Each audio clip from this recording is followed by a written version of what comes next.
नाम जप में इतनी बड़ी सामर्थ्य है कि बिगड़ा हुआ मन और बिगड़ी हुई बुद्धि भगवान में स्थित हो जाएगी।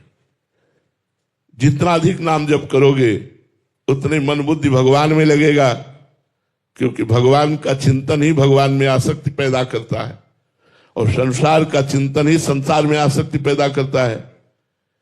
यदि हमारा मन बुद्धि संसार के भोगों का चिंतन, व्यक्तियों का चिंतन, पद प्रतिष्ठा का चिंतन, चमक धमक का चिंतन करेगा तो संसार में रहेगा। और भगवान की लीला कथा सुनना, भक्तों के चरित्र सुनना, भगवान नाम जप करना, भगवत कीर्तन करना, परोपकार करना, तो मन बुद्धि भगवान में लग जाएगा।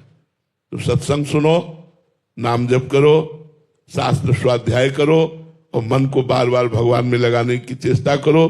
धीरे से परम पवित्र होकर तुम्हारे अधीन हो जाएगा। तुम जैसा चाहोगे वैसा चलेगा, पर अभी नहीं, समय लगेगा। खूब नाम जप करो, साधना करो। साधना के द्वारा मन को वश में किया जाता है और संसार का चिंतन करते हुए, भोग भोगते हुए मन को कभी वश में नहीं किया जा सकता, क्योंकि तुम प्रभु के अंश हो। और जब तक तुम समर्पित नहीं होगे तब तक तुम दुख, चिंता, भय, शोक, मृत्यु इससे बच नहीं सकते।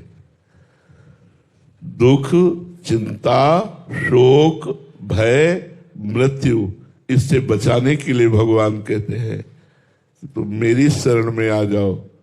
जो सभीत आवाज सरनाई, रखियो ताहि प्राण की नहीं। एक तरफ प्रबल माया रच दी है, एक तरफ करुणा में भगवान ने भक्ति का मार्ग, ज्ञान का मार्ग, अष्टांग योग का मार्ग, कर्म योग का मार्ग रख दिया है।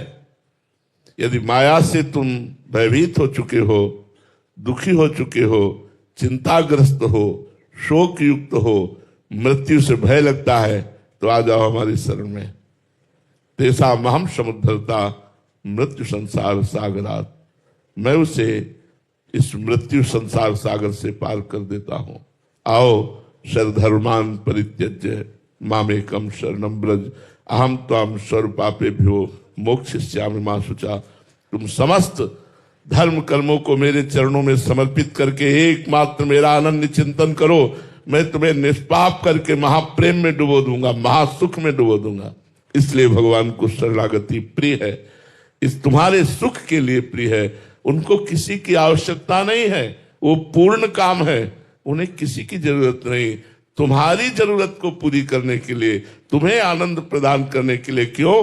तुम उनके अंश हो, ममई वांसो जीव लोके जीव भूता सनातना। तुम सनातन पर ब्रह्म परमात्मा के अंश हो, ये भूल चुके हो। इसी का ज्ञान प्राप्त हो जाए और तुम परमानंद में प्रेम को प्राप्त होकर सदा सदा के लिए सुखी हो जाओ। इसलिए भगवान तुम्हें आह्वान करते हैं, आओ हमारी पूर्ण शरणागति को स्वीकार करो।